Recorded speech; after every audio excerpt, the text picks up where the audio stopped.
Fred Hollows, former Australian of the Year and one of the country's living saints.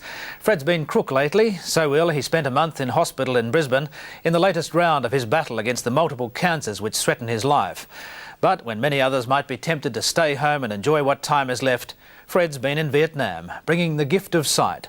Christopher Zinn went on a mercy flight inside Vietnam with Professor Fred Hollows. Good day. Professor Frederick Cossum Hollows is not your average sort of eye surgeon. He doesn't work from swank consulting rooms, nor are his patients members of the elite. Poor little thing, eh?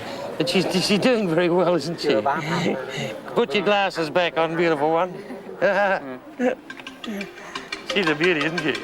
Instead, the man who swears like a wharfie but has the compassion of a saint helps those he identifies with most, the poor and the blind. Last month, he was seriously ill, bedridden in Brisbane after radical cancer therapy.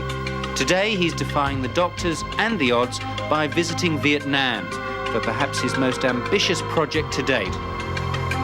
We have now landed at Hanoi Airport. For this outspoken ophthalmologist, there just isn't the time to be ill.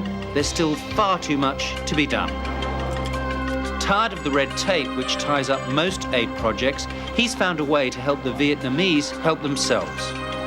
Perhaps only Fred, as he's known by one and all, could make it happen, as he's done helping the Eritreans of Africa, the Nepalese, and his mates, the Aborigines. 28, 29, 30, 31. He's bought the means to begin restoring the sight of up to 500,000 Vietnamese, blinded by an easily curable condition. I've always had a soft spot for Vietnam, rather like Eritrea. A heroic country, fought for its independence for a long, long time, jealous of its own reputation, and the sort of country where we think, given a bit of assistance, it'll do things. There are 70 million people in Vietnam, the world's 12th most populous nation, in one of the most fertile parts of the earth.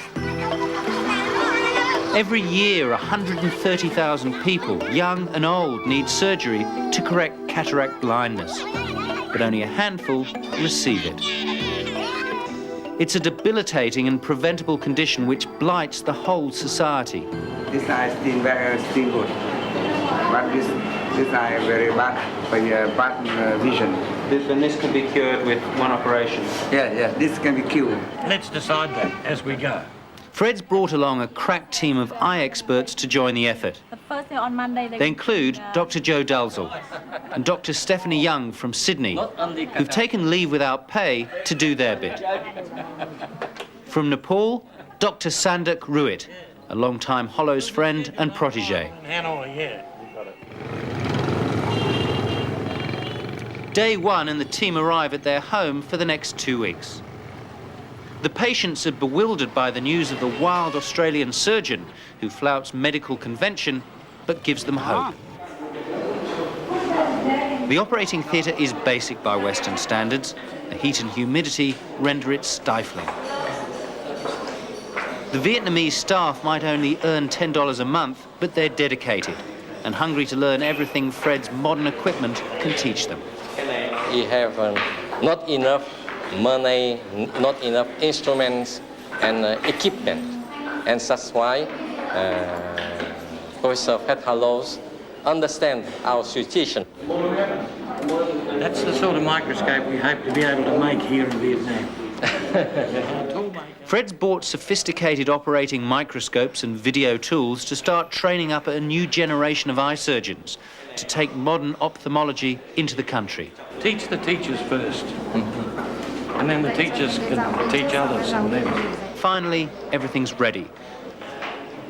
The first patients are lined up for a pre-operative examination Hollows style. Why has he got a cataract at 44? We have many cases like that. Now, don't give me that bullshit. Tell me why he's got a unilateral cataract. And yet more medical students learn that Professor Hollows doesn't suffer fools gladly. How old's Gwen? 20. Well, what's she doing with cataracts? But in an instant, he's showing them how best to do the job. Why has she got cataracts? Tại sao? Không có congenital cataract. Congenital cataracts. Day 2 and the moment's arrived. He has a nuclear cataract. The operation begins to remove the cloudy cataract which no longer lets clear light into the eye. Fred? Yes? Can you see I'm eating there now? Yeah, you're digesting it slowly. Come on, Reed, I told everybody you put them in one go. The drugs Fred must take have affected his dexterity and he can't operate. But that doesn't stop him directing all the action, seeming oblivious of his own health. Oh, you're going to use that hole, are you? Oh, pretty fancy, aren't you? We had it planned that had Fred not been able to come, for whatever reason, the team was coming. Obviously, it would have been a great tragedy not to have him with us. Is there any spirit? Despite his gruff abuse from time to time, he has a remarkable way of instructing people, and he will act as a good mediator between the surgeon on the table and the student surgeons in the audience. Put your hand up there. No, look. Fred administers the anaesthetics with his customary bedside manner. Look there. Don't blink, you're all right. In this case, his first patient is Mr. Bao, a former Vietnamese ambassador in Canberra. Did quite a few of these on the young wounded in Eritrea. Sometimes they're hard as bloody rocks. 4 fingers, pressure on. Now Mr. Bao's operation can proceed. It's a very common operation. It's not common enough. And it needs to be about 6 times more common. Once the cataract has been removed, it must be replaced. In the past, that meant wearing thick, unwieldy spectacles. Now there's a much better alternative.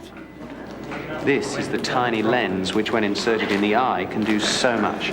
Made in the West, they cost an impossibly expensive $200 in Vietnam, but if they can be made here, the price could drop to just $2. Not much to save somebody's sight. This is the key to Fred's vision. Lenses made in Vietnam by the Vietnamese at an affordable price. A prototype of the factory is already assembled in Wollongong, ready for shipping to Eritrea. What Vietnam has to have is the means of taking out cataracts and putting in intraocular lenses spread far and wide throughout this country.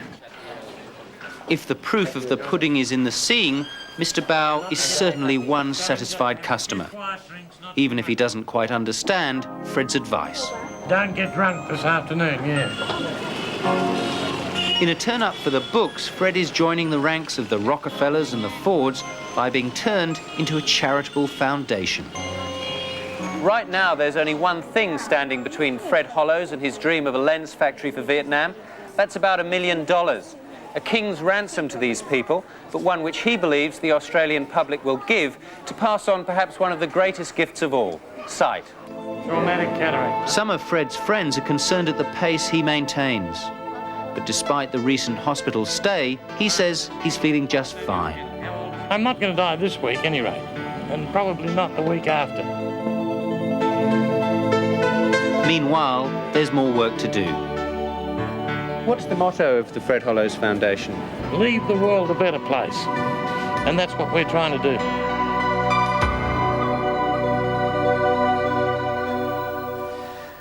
Marvellous man, Fred, and a marvellous Australian. You can help Professor Hollows realise his vision to leave the world a better place. Call the Fred Hollows Foundation on 00 55 11 747 to help. 00 55 11 747. Coming up a little later in the program. Innocent college girls, preyed on by an escort agency. I would say at least 65% of the girls that I ever employed were students of one form or another.